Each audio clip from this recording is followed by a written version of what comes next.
اس کی بات پوری ہونے سے پہلے ہی میں نے سوال کر دیا۔ ڈاکٹر صاحب ہماری بلڈنگ کمیٹی کے صدر ہیں، گواہ نے جواب دیا۔ وہ گراؤنڈ فلور کے اپارٹمنٹ G1 میں رہتے ہیں۔ اوکے، میں نے ایک گہری سانس خارج کرتے ہوئے کہا، مجھے بتاؤ کہ ڈاکٹر جنید نے اس معاملے میں کیا کردار ادا کیا تھا؟ ڈاکٹر جنید اور صغیر حسین کا نام استغاثہ کے گواہوں کی فہرست میں شامل تھا۔ میں نے ان دونوں حضرات کے بارے میں بھی معلومات حاصل کر رکھی تھیں اور ان کے حوالے سے میں مطمئن تھا۔ سیکورٹی گارڈ علی رضا نے میرے سوال کے جواب میں بتایا کہ وہ انکل افضل اور ڈاکٹر جنید ایک ساتھ مقتولہ کے اپارٹمنٹ پر پہنچے۔ متعدد بار کی دستک کے بعد بھی جب اندر سے کوئی جواب نہ آیا تو سب تشویش میں مبتلا ہو گئے۔ ڈاکٹر جنید نے سیکورٹی گارڈ سے کہا، علی رضا مجھے کچھ ٹھیک نہیں لگ رہا، تم کسی طرح دروازہ کھولنے کی کوشش کرو۔ میں نے جب اپارٹمنٹ کے داخلی دروازے کا ہینڈل گھمایا تو علی رضا نے انکشاف انگیز لہجے میں بتایا، دروازہ آسانی سے کھل گیا۔ باجی شاذلین نے دروازے کو اندر سے لاک نہیں کیا تھا۔ میں نے ایک بار پھر قطع کلامی کی اور تجسس آمیز لہجے میں استفسار کیا، اس کے بعد کیا ہوا؟ ہم تینوں باجی کے اپارٹمنٹ میں داخل ہو گئے اور ہم نے دیکھا کہ باجی شاذلین اپنے بیڈ پر بے ہوش پڑی تھیں۔ گواہ نے دکھ بھرے لہجے میں بتایا، انکل افضل نے متعدد بار باجی کو پکارا لیکن وہ بے سوخ حرکت پڑی رہیں۔ ڈاکٹر صاحب نے اعلان کرنے والے انداز میں ہمیں بتایا کہ باجی اب اس دنیا میں باقی نہیں رہیں۔ اس نے لمحاتی توقف کر کے ایک افسردہ سانس لی اور پھر کہا، اس کے بعد ڈاکٹر صاحب نے فون کر کے پولیس کو بلا لیا۔ اس واقعے نے پوری بلڈنگ میں ہلچل مچا دی تھی۔ پولیس آئی، سب کے بیانات لیے گئے اور جب پولیس کو پتہ چلا کہ موت سے پہلے باجی سے آخری ملاقات ملزم نے کی تھی تو سعید صاحب کی مدد سے ملزم کے گھر تک رسائی حاصل کرنے کے بعد اسے گرفتار کر لیا گیا۔ جناب علی، میں نے جج کی طرف دیکھتے ہوئے کہا، مجھے گواہ سے اور کچھ نہیں پوچھنا۔ اس کے بعد یہ کے بعد دیگرے استغاثہ کی جانب سے ڈاکٹر جنید اور صغیر حسین کو گواہی کے لیے پیش کیا گیا۔ وکیل استغاثہ نے ان پر مختصر سی جرح کی جس کا لب لباب مقتولہ شاذلین کی لاش کی دریافت اور ملزم عدیل احسان کی گرفتاری تک محدود تھا، یعنی اس میں کوئی بھی اہم یا نئی بات نہیں تھی۔ یہ تمام تر تفصیلات سیکورٹی گارڈ علی رضا کے توسط سے عدالت کے ریکارڈ کا حصہ بن چکی تھیں۔ ڈاکٹر جنید نہایت ہی سلجھا ہوا اور سمجھدار انسان تھا۔ اپنی باری پر میں نے 2-4 سوالات کر کے اسے نمٹا دیا۔ البتہ صغیر حسین پر میں نے محدود اور مفید جرح ضروری سمجھی۔ صغیر صاحب، آپ ملزم کی گرفتاری کے حوالے سے پولیس کی نظر میں ایک اہم کردار ہیں۔ میں نے اس سے مخاطب ہوتے ہوئے معتدل انداز میں کہا، اپنی سروس فراہم کر کے آپ نے استغاثہ کا کام آسان کر دیا تھا، میں صحیح کہہ رہا ہوں نا؟ ایک لحاظ سے آپ درست فرما رہے ہیں وکیل صاحب، اس نے رسان بھرے لہجے میں جواب دیا۔ ایک لحاظ سے کیوں؟ میں نے کریدنے والے انداز میں استفسار کیا، کیا آپ کے اس تعاون کا کوئی دوسرا پہلو بھی ہے؟ اس میں کوئی شک نہیں کہ پولیس میری مدد ہی سے عدیل احسان کو گرفتار کرنے میں کامیاب ہوئی تھی، وہ وضاحت کرتے ہوئے بولا۔ اس تمام تر کارروائی میں میرا کوئی ہاتھ نہیں، یہ تو ایک اتفاق ہے کہ بقوا کی شام اچانک ملزم سے میرا سامنا ہو گیا تھا۔ وہ نہیں جانتا تھا کہ میں ڈائمنڈ اپارٹمنٹ میں رہتا ہوں اور نہ ہی مجھے یہ معلوم تھا کہ وہ وہاں کس سے ملنے آیا تھا۔ جب پولیس نے مجھ سے مدد کی درخواست کی تو میں نے ان سے تعاون کر کے ایک ذمہ دار شہری ہونے کا فرض نبھایا ہے، بس اتنی سی بات ہے۔ یہ بہت بڑی اور قابل ستائش بات ہے صغیر صاحب، میں نے توصیفی انداز میں کہا۔ لوگ عموماً پرائے پھٹے میں اپنی ٹانگ پھنسانے سے گریز کرتے ہیں، آپ نے واقعتاً ایک ذمہ دار اور فرض شناس شہری ہونے کا ثبوت دیا ہے، وہ ممنونیت بھرے لہجے میں بولا۔ شکریہ وکیل صاحب۔ صغیر صاحب، آپ کب سے ملزم کو جانتے ہیں؟ میں نے اپنی جرح کو سمیٹتے ہوئے سرسری انداز میں سوال کیا۔ سالہ سال سے، اس نے پورے اعتماد لہجے میں جواب دیا۔ ڈائمنڈ اپارٹمنٹ میں شفٹ ہوئے مجھے زیادہ عرصہ نہیں ہوا، اس سے پہلے میں بھی چاندنی چوک گارڈن ویسٹ میں ہی رہتا تھا، بلکہ میری ساری زندگی اسی علاقے میں گزری ہے۔ میں ملزم اور اس کی فیملی کو اچھے سے جانتا ہوں۔ کیا کبھی آپ نے اس دوران میں عتیل کو کسی مجرمانہ سرگرمی میں ملوث پایا تھا؟ میں نے اس کے چہرے پر نگاہ گاڑ کر ایک اہم سوال کیا۔ نہیں، اس نے دو ٹوک انداز میں جواب دیا، کبھی نہیں۔ دیٹس آل یور آنر، میں نے چہرہ موقوف کرتے ہوئے بڑے اعتماد سے کہا۔ مجھے گواہ سے اور کچھ نہیں پوچھنا۔ جناب عالی، اگر کسی شخص نے پہلے کبھی کوئی جرم نہیں کیا تو یہ اس بات کی گارنٹی تو نہیں ہے کہ وہ آئندہ بھی کبھی کسی مجرمانہ فعل کا ارتکاب نہیں کرے گا، وکیل استغاثہ نے طنزیہ انداز میں کہا۔ یہ حقیقت روز روشن کی طرح عیاں ہو چکی ہے کہ وقوع کی شام ملزم کی آمد سے پہلے مقتولہ شاذلین اپنے اپارٹمنٹ کے اندر زندہ اور سلامت تھی، اور ملزم کے جانے کے بعد اسے مردہ پایا گیا ہے۔ یہ تمام حقائق ایک ہی جانب اشارہ کرتے ہیں کہ مقتولہ کی موت کا ذمہ دار صرف اور صرف ملزم ہی ہے۔ میرے فاضل دوست، میں نے اس کی آنکھوں میں آنکھیں ڈال کر ٹھہرے ہوئے لہجے میں کہا، اگر آپ کے سمجھ لینے سے کوئی کیس حل ہو جاتا تو پھر کورٹ روم کی ضرورت ہی نہیں تھی۔ ذرا دھیرج رکھیں، ابھی پکچر باقی ہے۔ کیا کہنا چاہ رہے ہیں آپ؟ وہ سر پٹا کر رہ گیا۔ میں نے سلگتے ہوئے لہجے میں جواب دیا، میں یہ کہنا چاہ رہا ہوں مائی ڈیئر کونسلر کہ پچھلے 4 ماہ سے اس عدالت میں شاذلین مرڈر کیس کی جو فلم چل رہی ہے اس کے آخری 2 سین ابھی باقی ہیں۔ پھر میں نے روئے سخن جج کی جانب موڑتے ہوئے بآواز بلند ان الفاظ میں اضافہ کر دیا، جناب عالی، ابھی استغاثہ کے 2 گواہوں کا بیان باقی ہے۔ اس سے پہلے یعنی ان اہم گواہوں کو سنے بغیر معزز عدالت کسی حتمی فیصلے پر بھلا کیسے پہنچ سکتی ہے؟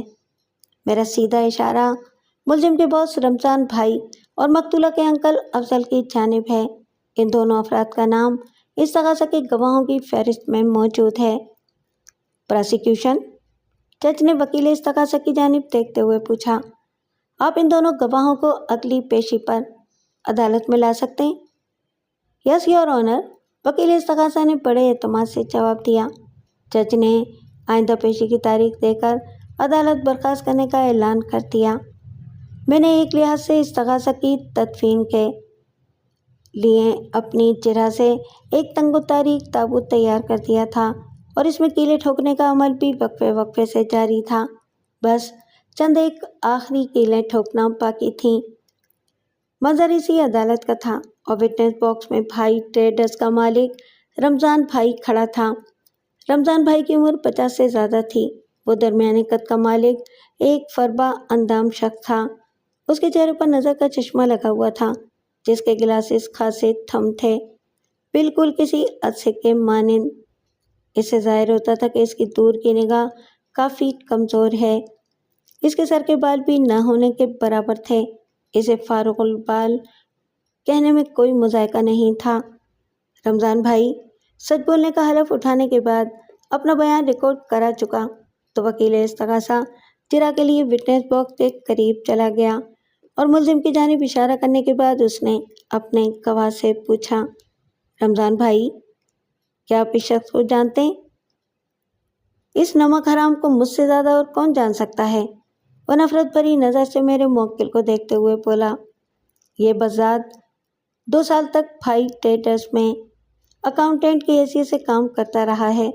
شروع میں تو سب ٹھیک تھا، لیکن آخری چند مہینوں میں اس نے گڑبڑ کا آغاز کر دیا تھا۔ رمضان بھائی ملزم کے لیے اپنے دل میں بے پناہ بغض اور کینہ رکھتا تھا، اور میں اپنی تحقیق کے نتیجے میں اس دشمنی کا سبب جان چکا تھا۔ مثلاً، وکیل استغاثہ نے اس سے پوچھا، کیسی گڑبڑ؟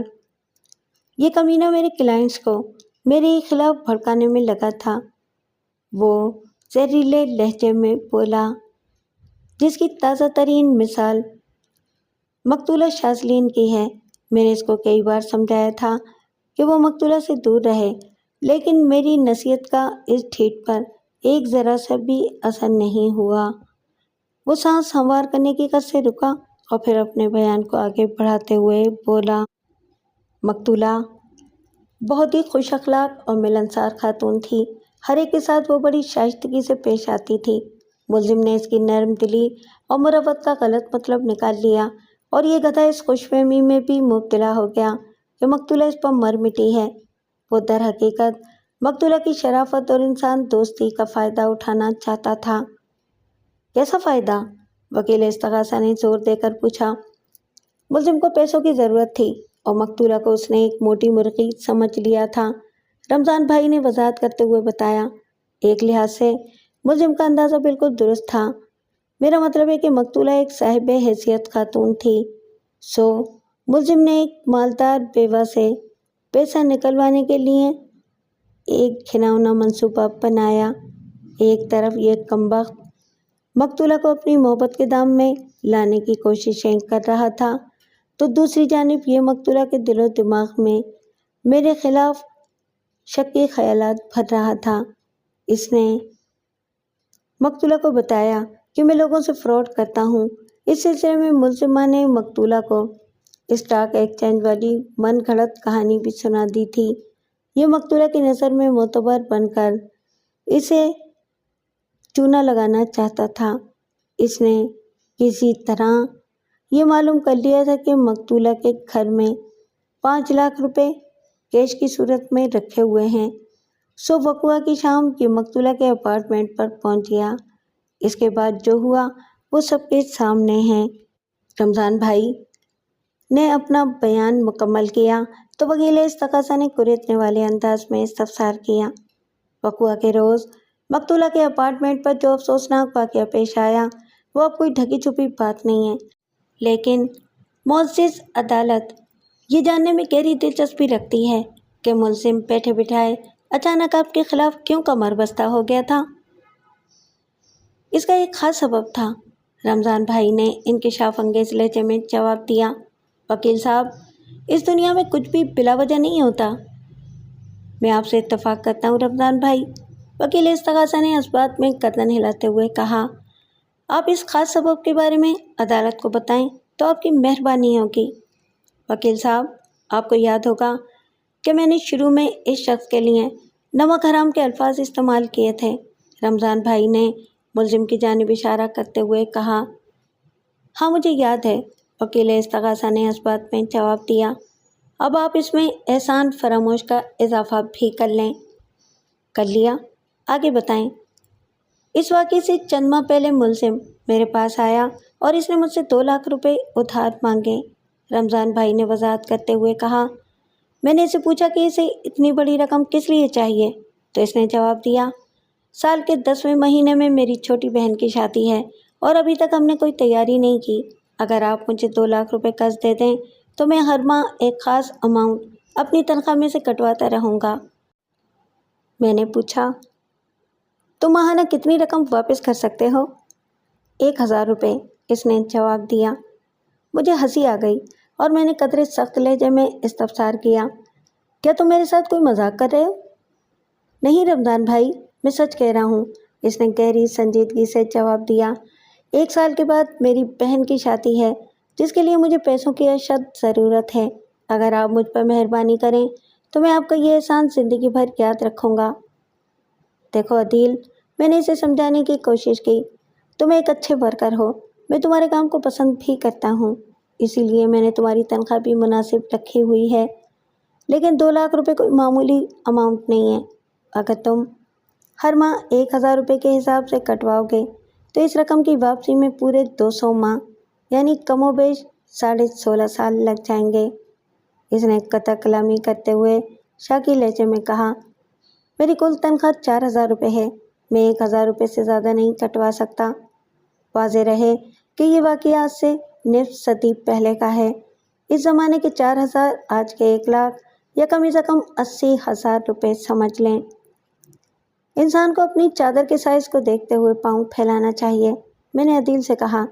اگر تمہیں 10-20 ہزار کی ضرورت ہے تو میں دے سکتا ہوں اور تم اس رقم کو واپس بھی نہیں کرنا، مگر 2 لاکھ روپے دینے کا تو سوال ہی پیدا نہیں ہوتا، رمضان بھائی نے وکیل استغاثہ کو بتایا۔ پھر اس نے کیا کہا؟